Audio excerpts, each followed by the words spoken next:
Bienvenue à tous, c'est InfoSoir. Voici les titres de ce mardi. Le Conseil de la Banque centrale décide de réduire de 50 points de base le taux directeur et toujours selon les projections de Bank el Maghreb, l'économie marocaine accuserait une contraction de 5,2% cette année. Et décryptage de toutes ces mesures dans un instant avec Mehdi Boukhari, chef du service économique. Les derniers chiffres du ministère de la Santé concernant le Covid-19 donnent de l'espoir. 46 nouveaux cas d'infection ont été enregistrés durant ces dernières 24 heures, un chiffre en baisse. Plus d'une centaine de rémissions ont également été répertoriées à travers le royaume.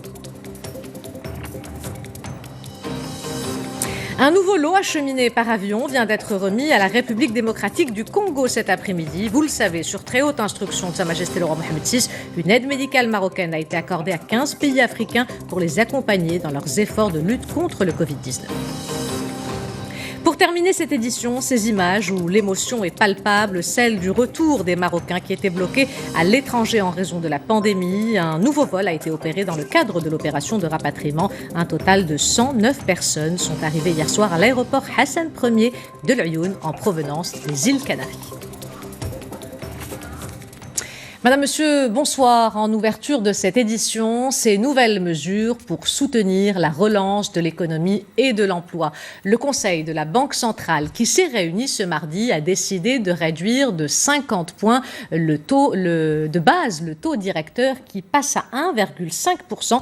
Et toujours, selon les projections de Bank el Maghreb, l'économie marocaine accuserait une contraction de 5,2% cette année. Retour sur les principales décisions pour soutenir l'économie nationale et atténuer l'impact de la pandémie avec Mamadou Diaye. C'est une mesure destinée à apporter une bouffée d'oxygène à l'économie nationale. La décision de réduire le taux directeur pour le ramener à 1,5% est une manière d'atténuer l'impact de la crise du Covid-19, mais également de préserver des emplois. Il faut rappeler que lors de la réunion du Conseil de mars, on avait déjà ramené le taux directeur de 25 points de base, de 2,25 à 2. Et aujourd'hui, nous procédons à une deuxième réduction du taux directeur de 50 points de base, le ramenant à 1,5. Autre décision majeure prise par le Conseil de Banque el Maghreb est de libérer le compte de réserve au profit des banques participatives, mais également des associations de microcrédit. Cela représente une injection dans le système bancaire d'un montant de 10 milliards de dirhams.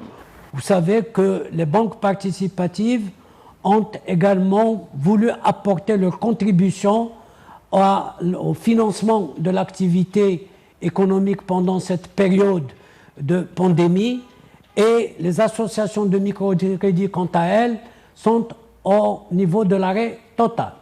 Il faut par ailleurs noter que malgré une contraction de l'économie de 5,2% en 2020, Banque el Maghreb prévoit un redécollage de la croissance de 4,2% en 2021.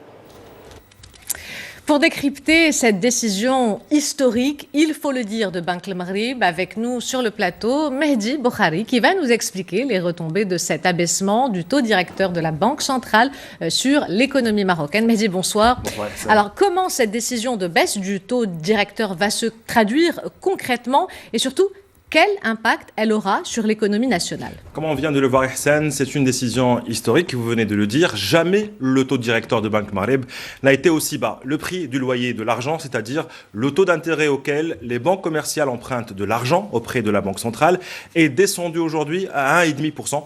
Il faut savoir que plus le taux directeur est bas, plus les ménages et les entreprises vont être incités à emprunter pour dépenser et à investir, et par conséquent soutenir l'économie marocaine. Donc, cette décision de Bank el Maghreb vise avant tout à permettre aux banques de financer à des conditions accommodantes les entreprises, mais aussi de soutenir la relance de l'économie et de l'emploi. Et pour leur faciliter la tâche, et en plus d'un allègement temporaire des règles prudentielles, Bank el Maghreb a décidé aujourd'hui de libérer intégralement le compte de réserve au profit des banques, c'est-à-dire que les banques commerciales sont exemptes de toute obligation de déposer des réserves sur un compte courant auprès de la Banque centrale, un assouplissement qui permettra d'injecter directement 10 milliards de dirhams de liquidités dans le système bancaire marocain. Enfin, Ihsan, lors de son point de presse tenu sur YouTube à titre exceptionnel, le wali de Bank el Maghreb a rappelé qu'il veillera plus que par le passé à la transmission de ses décisions à l'économie réelle en tenant des points réguliers avec les acteurs économiques et bancaires. Alors, Mahdi, quels sont les autres instruments de soutien de l'économie que peut actionner la Banque centrale ? Ihsan, Banque Maghreb a plusieurs munitions en stock. Là, elle vient de tirer ses premières cartouches en abaissant son taux directeur à 1,5%. Lors de sa sortie sur le web aujourd'hui, le wali de Banque Maghreb a rejeté d'une manière catégorique toute activation de la planche à billets en faveur de l'État, vu notamment ce risque inflationniste et cette menace sur les réserves de change et la balance de paiement. Lors de son exposé, Abdelatif Jouahri a fait allusion à une nouvelle sortie du Maroc sur le marché international, sans donner de détails, mais aussi à la demande du Royaume plutôt, de bénéficier d'une nouvelle ligne de précaution et de liquidité, la fameuse LPL. L'élargissement de la bande de fluctuation du dirham est aussi une option, mais le franchissement du troisième palier de cette réforme dépendra des chocs externes et de certains prérequis. Enfin, Ihsan est sur les bases des mesures prises par le comité de veille économique. Banque Maghreb table sur un scénario de reprise économique en V, d'une croissance positive prévue en début d'année. L'économie plongera d'ici fin 2020 avec une contraction de 5,2% avant de rebondir en 2021 avec une performance de 4,2%. Une décision historique, un taux directeur au plus bas et un message fort adressé aux acteurs économiques que la relance de la machine économique marocaine est en marche. Merci Mehdi Boukhari pour cet éclairage, Mehdi, que vous retrouverez juste après ce journal dans Econews. L'impact économique du coronavirus et les mesures qui seront mises en place pour atténuer les effets de la pandémie, les différentes stratégies prévues dans ce sens ont été exposées par le chef du gouvernement à la Chambre des conseillers, Saïd El Athmani, qui a également rappelé que l'assouplissement du confinement se fera de manière graduelle, obéissant à plusieurs critères. Les détails avec Rizlan Taipi. Dans son exposé, le chef du gouvernement s'est focalisé sur la deuxième phase du déconfinement. Il a expliqué que davantage d'activités économiques, sociales et culturelles seront autorisées à reprendre dans les zones 1 et 2 afin de permettre une mobilité plus large et une relance progressive du tourisme intérieur. Pour ce qui est du stade avancé, il connaîtra l'extension des autorisations d'exploitation des espaces publics et des rassemblements. Cette étape sera marquée par des mesures visant la reprise de la circulation international. Saad El Athmani a aussi annoncé que le versement de l'indemnité forfaitaire au titre du mois de mai au profit des salariés en arrêt de travail à cause du Covid-19 a démarré ce mardi et que le dépôt des déclarations des entreprises affectées par cette pandémie pour le mois de juin peut se faire à partir d'aujourd'hui également. Il en est de même pour les demandes de bénéficier de l'ajournement du paiement des cotisations auprès de la Caisse nationale de sécurité sociale, relevant que d'autres catégories seront incessamment déclarées éligibles pour bénéficier de la troisième tranche d'indemnité forfaitaire. Et toutes les mesures mises en place sont dictées par l'évolution de la situation épidémiologique, ce qui nous emmène à parler des derniers chiffres du ministère de la Santé qui sont pour le moment rassurants puisque ces chiffres sont en baisse. 46 nouveaux cas d'infection ont été enregistrés durant ces dernières 24 heures. Plus d'une centaine de rémissions ont également été répertoriées à travers le Royaume et aucun nouveau décès n'a été annoncé. Retour sur le point de presse avec Jazia Al-Himel. 46 nouvelles contaminations au Covid-19 ont été enregistrées au cours de ces dernières 24 heures, ce qui porte le nombre total des cas d'infection à 8 931. Concernant ces 46 nouveaux cas, ils ont tous été découverts grâce au suivi des cas contacts et des foyers épidémiques professionnels.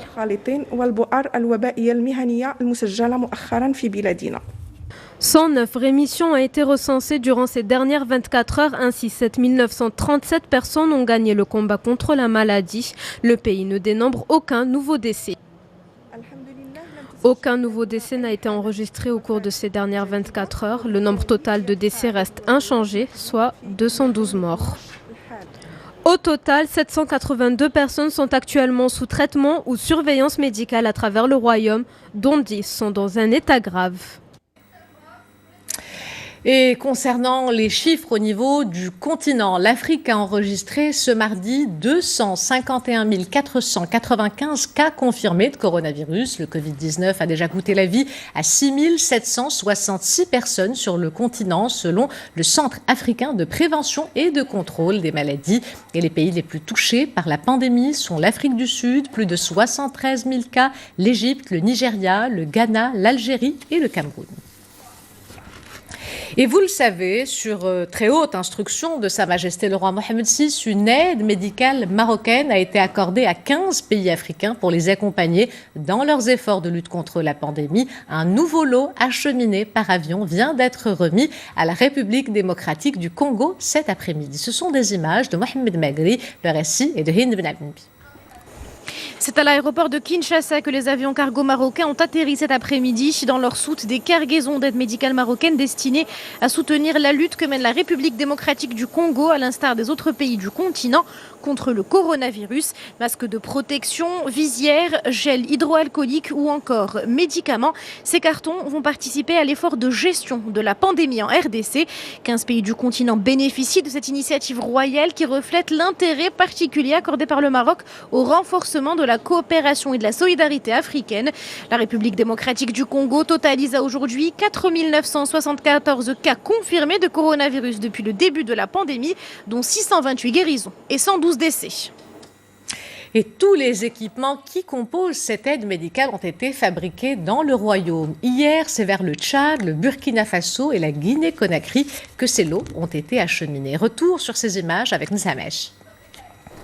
Donner un sens réel à la solidarité agissante et pragmatique entre le Maroc et les pays du continent. Une solidarité illustrée par l'aide médicale marocaine destinée au Tchad. Arrivée hier soir à N'Djamena, elle est composée de médicaments, de matériel sanitaire et d'équipements préventifs fabriqués dans le royaume conformément aux normes de l'Organisation mondiale de la santé. Cette action va tout droit dans la vision de Sa Majesté et de la politique qui a toujours été prônée dans la coopération sud-sud que Sa Majesté le roi a toujours fait sienne. Autre pays à bénéficier de l'accompagnement du Maroc dans ses efforts de lutte contre le coronavirus, le Burkina Faso. L'aide médicale marocaine est arrivée hier après-midi à l'aéroport de Ouagadougou. Elle s'inscrit dans le cadre de l'initiative royale dont bénéficieront au total 15 pays africains. Parmi eux, la République de Guinée. L'aide médicale du Maroc est arrivée elle aussi hier après-midi à l'aéroport de Conakry. Une action de solidarité qui permet un partage d'expériences et de bonnes pratiques pour accompagner l'Afrique dans ses différentes phases de gestion de la pandémie.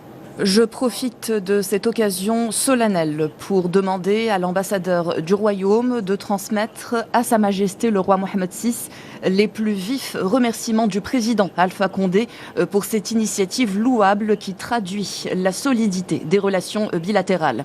Une initiative humanitaire qui démontre qu'il s'agit d'une réponse africaine aux problèmes africains. Pour chacun de ces pays, l'aide médicale marocaine est composée notamment de 8 millions de masques, 900 000 visières, 30 000 litres de gel hydroalcoolique ou encore 75 000 boîtes de chloroquine acheminées sur très haute instruction de Sa Majesté le roi Mohammed VI.